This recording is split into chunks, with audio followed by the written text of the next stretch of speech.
Okay, section 16.4, strong acids and bases. What we're going to learn to do in this section is to calculate the pH of solutions that have strong acids or strong bases. Okay? They are probably the easiest solutions to calculate pH for. They're very simple. So let's review quickly the list of strong acids. So for strong acids, there are generally 7 that are listed in many textbooks. The first one is called hydrochloric acid, HCl. The second one is hydrobromic, HBr. The third is hydroiodic, HI. The fourth one is HNO3. That's a 3. That's nitric. HClO3, which is called chloric. Add another oxygen and you get HClO4, and that's called perchloric.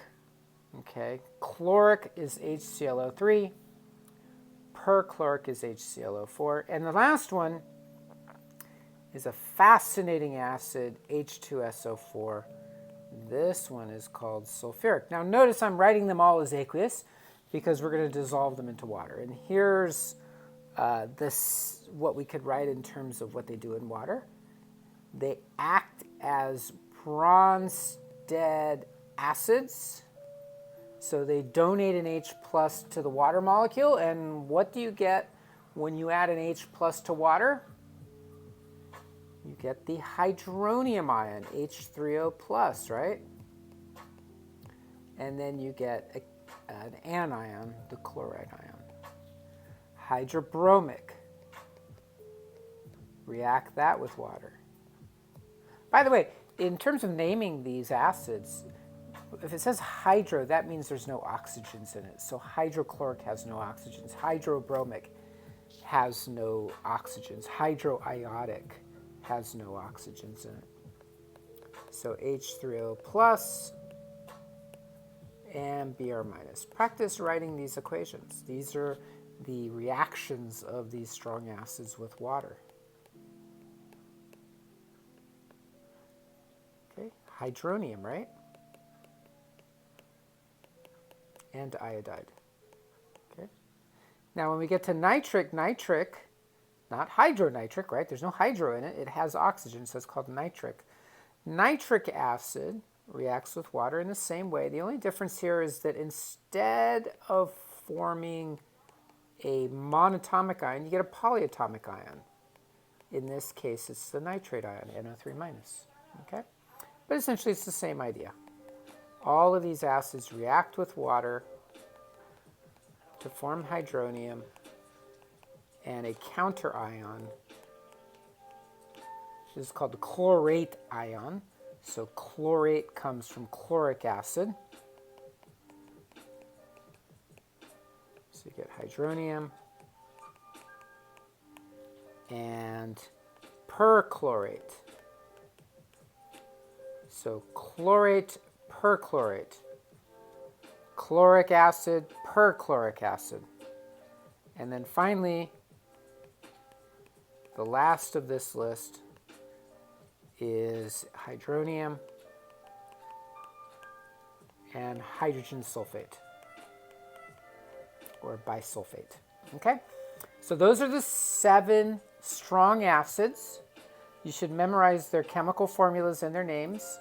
Just to review, hydrochloric, hydrobromic, hydroiodic, nitric, chloric, perchloric, sulfuric. Those are the 7 strong acids.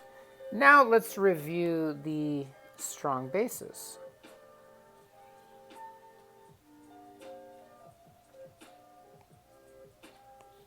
The strong bases, we're going to put a list of 8 of these.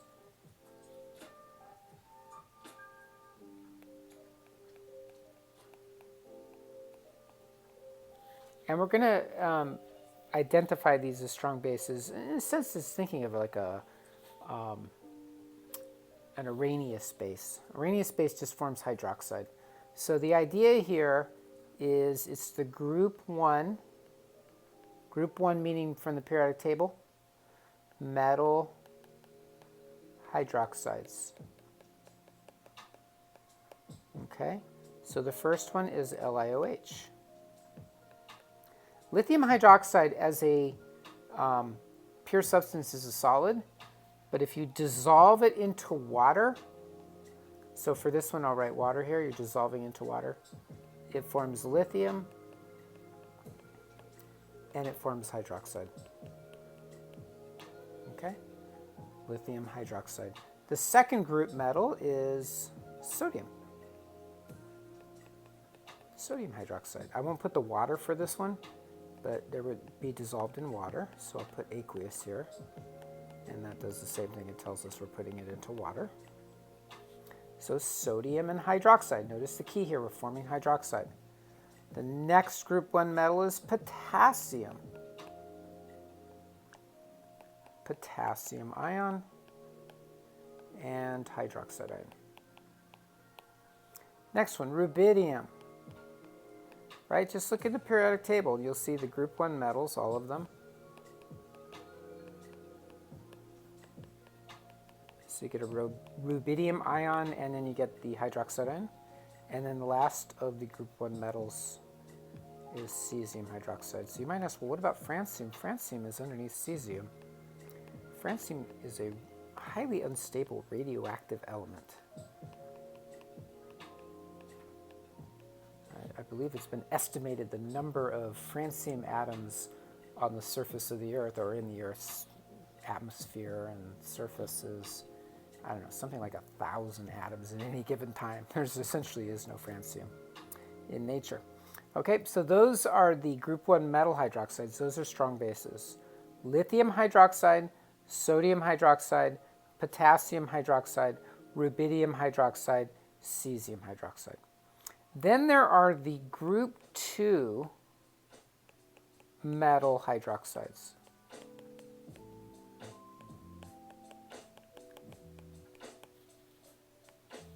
So not all of them though. We're going to start with calcium. Calcium hydroxide. Because it's in the second group, it has a charge. The metal has a valence of 2. It has a charge of +2. So it combines with 2 hydroxides. So when it dissolves, not only does it form the metal ion, it forms 2 hydroxide ions. You get twice as many hydroxides from calcium hydroxide as you get from the group 1 metal hydroxides. The second one is strontium hydroxide. So you get a strontium ion and 2 hydroxides. And then the third one is barium hydroxide.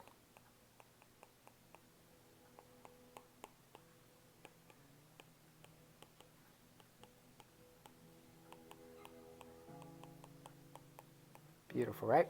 So those are 8 strong bases to go along with our 7 strong acids. Lithium, sodium, potassium, rubidium, cesium, calcium, strontium, and barium. 8 hydroxides that are little pellets, little solid pellets that when you dissolve them into water, dissolve to form metal ions and hydroxide ions. Now, why do we have this term strong?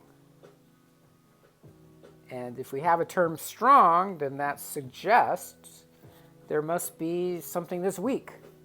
And so let's think a little bit about why we call things strong acids. And I'm just going to show you HCl as an example. If we put in initially 1 mole of HCl into a liter of water, again, the reaction is that you get the hydronium ion and you get the chloride ion, right? That's the equation. Here, let me show you a little picture here. If we have a beaker,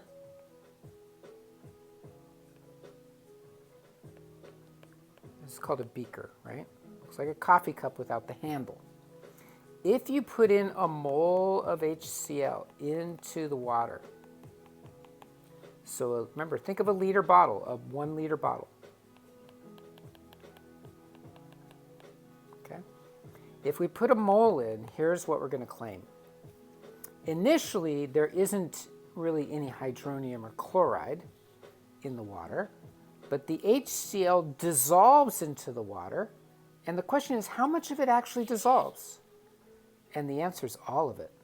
So all of it is converted to hydronium and chloride, 1 mole. And so once you're at the end point or equilibrium, if we want to, I'm going to put it in parentheses because we may or may not think of this as equilibrium. After it has all dissolved, how much is left over of HCl? 0, right? Like if you put a mole in and it all reacts, 1 mole reacts, you have 0 left. So at the end, you have 1 mole of H3O plus, hydronium, and 1 mole of chloride. That's how we're going to define a strong acid. A strong acid reacts completely to form hydronium ion in 100% quantity. Okay, 100%. Notice 1 mole, that's 100% of what you started with, reacted to form hydronium. So if we get 100% hydronium out of something, we're going to call it a strong acid. If we get less than 100%, we're going to call it something else. We're going to call it a weak acid. Okay, we'll get to weak acids in the next section. Okay, so that would go for all 7 of those strong acids. All 7 of those strong acids, 100% of them will react with water, of the molecules that are in the water, will react with the water molecules to form the hydronium ion. You'll have the same concentration. Let me write it this way. The concentration of hydronium at equilibrium is equal to the initial concentration of the acid that you put in, right? Remember the little 0, that little symbol there means initial. So whatever our initial concentration is, once it has completely reacted with water, 100% of it, at equilibrium, this concentration here will be whatever amount we put into the water initially. Now here's what's really nice about that. If I make a solution of HCl that's initially got a concentration of, let's say, 0.5 molar, right? So I dissolve 0.5 moles of HCl into a liter of water. That would give me a concentration of 0.5 molar. Since it's a strong acid,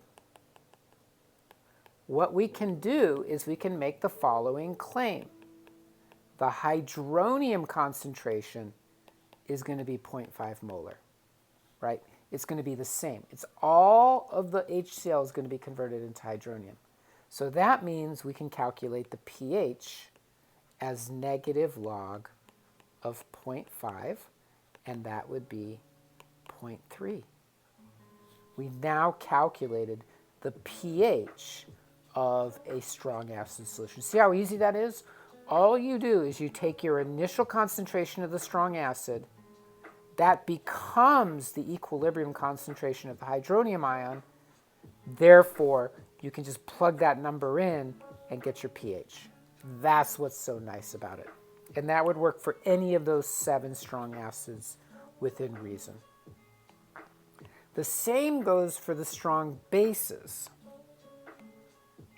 Strong bases, if you think about it,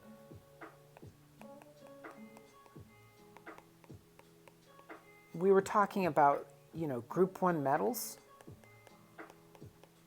group 1 metal hydroxides, and group 2, but not all the group 2, right?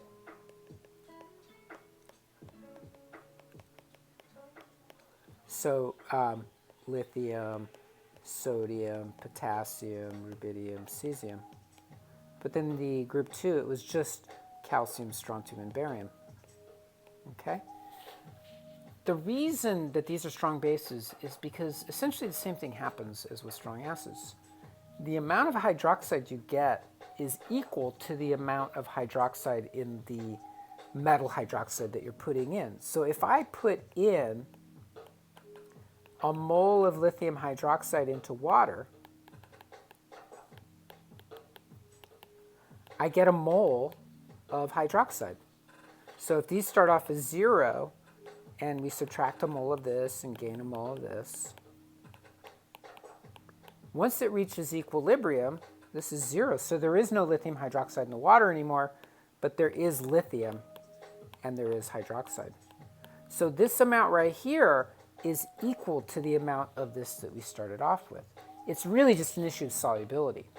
These metal hydroxides are very soluble in water, so 100% of the lithium hydroxide is converted into lithium and hydroxide. Okay? What that means is, just like with the strong acids, calculating pOH is easy. Really easy. Here's why. Let's say that my initial concentration of sodium hydroxide is, I'm going to put 3 moles of sodium hydroxide into 30 liters of water. Well, our concentration would be 3 over 30, so that's 0.1. 0.1 moles per liter, right? Well, if we want to calculate the pOH, we need to know the hydroxide concentration. But the hydroxide concentration at equilibrium is going to be equal to the amount of sodium hydroxide that we put into the water.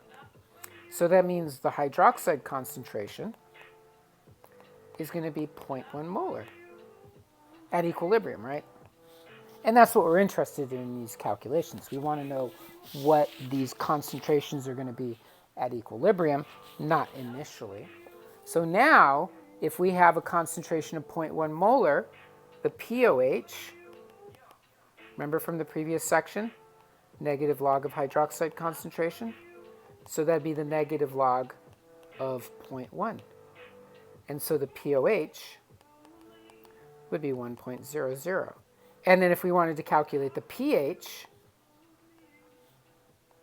14 minus pOH, right? So the pH would be 14 minus 1, which is 13. Oops, sorry.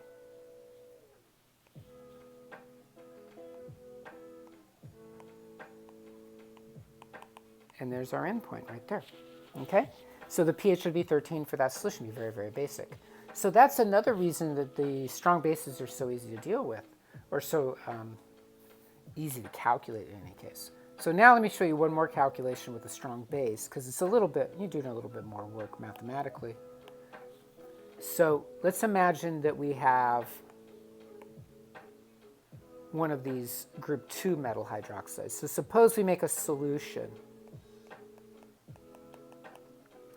that is, I'll just make up a number. Let's make it 0.25 molar barium hydroxide. Aqueous, sorry.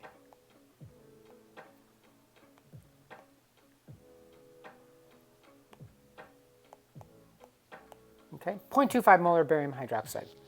Okay, well, let's be careful, because since it's barium hydroxide, when it dissolves, you're going to get 2 hydroxides, right?